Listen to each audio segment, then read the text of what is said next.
Throughout the last 20 years, we've seen an unprecedented number of technologies who were promising to change the world and ended up failing miserably. Just think of 3D TVs, commercial drones, or even more recent trends like the metaverse or NFTs. This topic was always very interesting to me, as one of these technologies, the metaverse, is something I still very much believe in.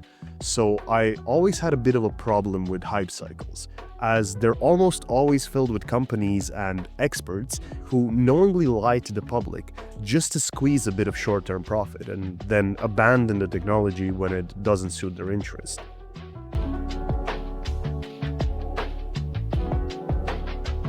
You see, I spent the last week reading technology forecasts from the last 10 years from very reputable companies like McKinsey and PwC, who of course would never lie to the public.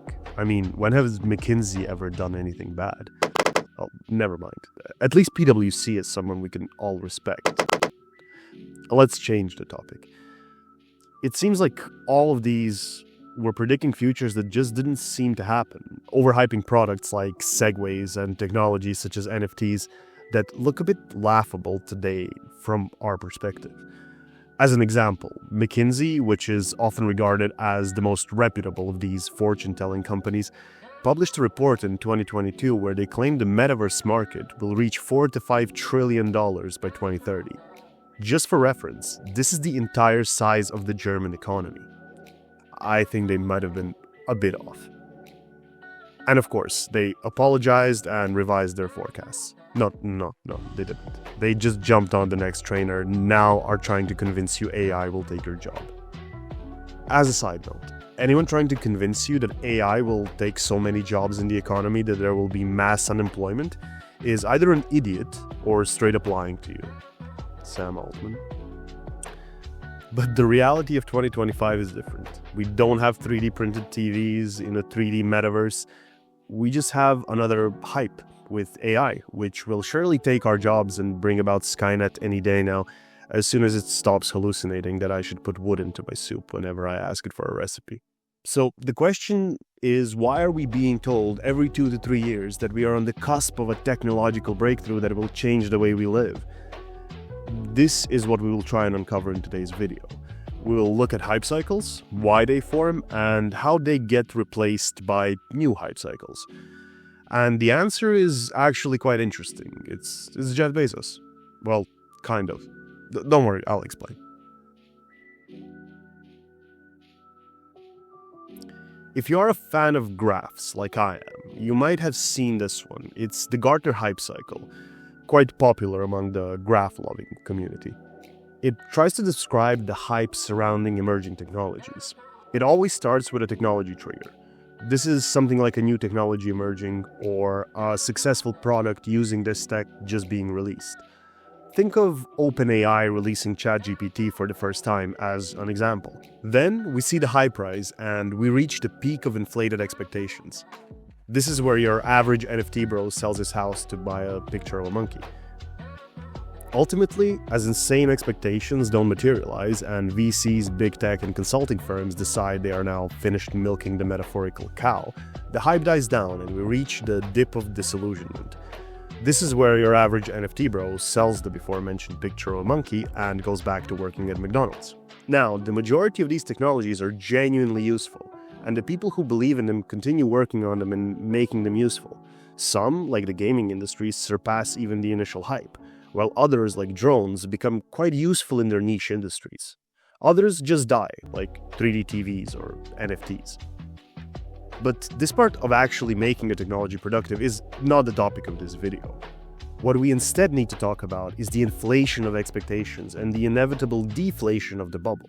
And even more importantly, why are they getting more and more extreme with each new technology breaking into the market? The story starts in the early 2000s with Amazon. Not the rainforest, of course, the company. You see, traditionally, investing was simple. You put money into a company which made a product. If they had a good year, that company would make a profit. Once they made a profit, they would give you, the investor, a small part of that profit. This is called a dividend. Now, Jeff decided he didn't like that. Instead, what Jeff decided to do was to tell the investors that he will reinvest all of the profit the company makes to grow it faster. As the company grows faster, more people will buy the stock, increasing its price. Investors would then, instead of relying on dividends, rely on selling the stock in some point in the future for more money. And this actually worked.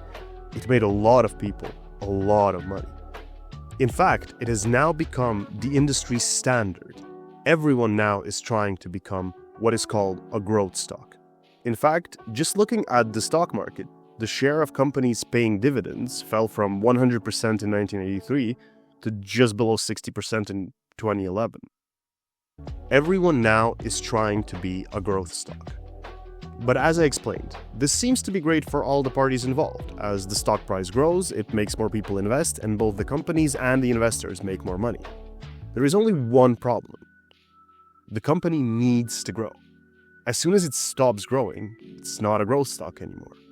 These companies and their stock prices can collapse to nothing in a matter of months if they stop growing. And all of them are dependent on basically infinite growth. Now, infinite growth is hard to achieve because it's unrealistic. The bigger you get, the harder it is to grow at the same rate. For example, a company making $1,000 just needs to make another $100 to grow by 10%, while a company making $1 million needs to grow by $100,000 to have the same growth rate. So, what happens if you're a growth stock and your sales are not growing? This, my friends, is where the hype cycle gets in. You see, some big-brained individual once figured out that you don't actually need to grow to get investors. You just need to make investors think you will grow. The easiest way to do this is to take a technology that is just emerging, hype it up to absolutely unrealistic expectations, and convince your investors that you're an all-knowing, smooth-brained individual and that if they doubt you, AI will take their jobs. And this is it. It's really as simple as this. Big tech companies are the main cause.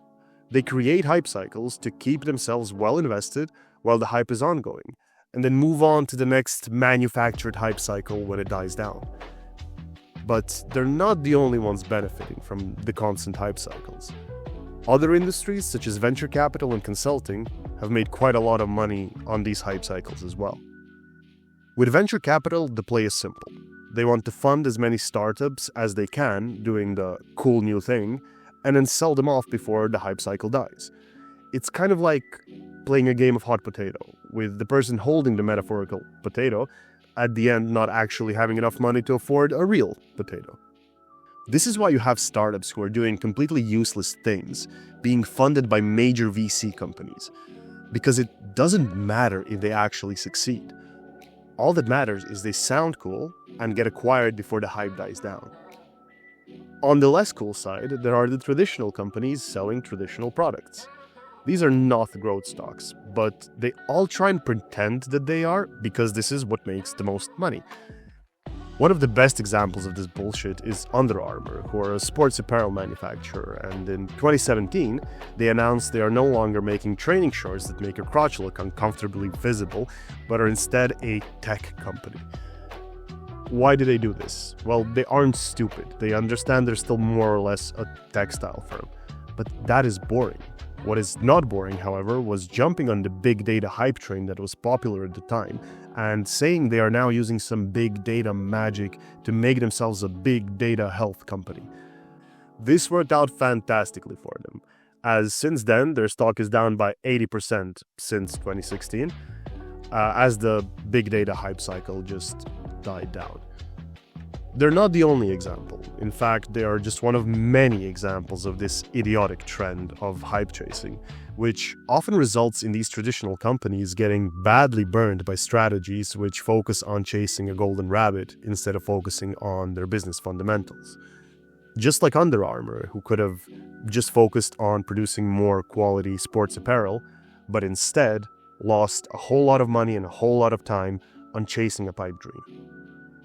But who makes money by these big companies chasing these trends? Well, it's consulting companies.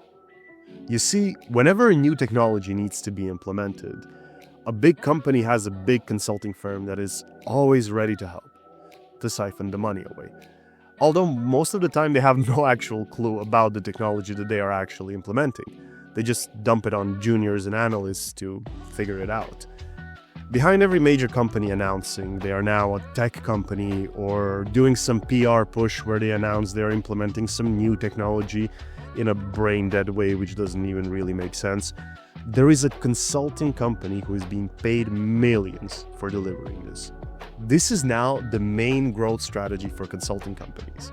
This is why as soon as you see any new tech emerge, the first thing you see are forecasts from the big consulting companies and VCs as well, convincing you that we will all live in the metaverse, have a 3D printer at home, or live in a jobless society where AI will do your taxes or something. So far, we've looked at the winners of this game, who benefit from the hype cycles. But who are the losers? The biggest negative effect of this is that these hype cycles end up hurting these technologies in the long term. And they end up hurting the people who honestly believe in them and are not just putting on a show for investors. The hype puts unrealistic expectations on a lot of these technologies and companies developing them. And people lose interest once these expectations are not met. The best example is the metaverse, a technology that now many people look at as a failure and refrain from investing in, but which had, and what I believe still has, incredible potential.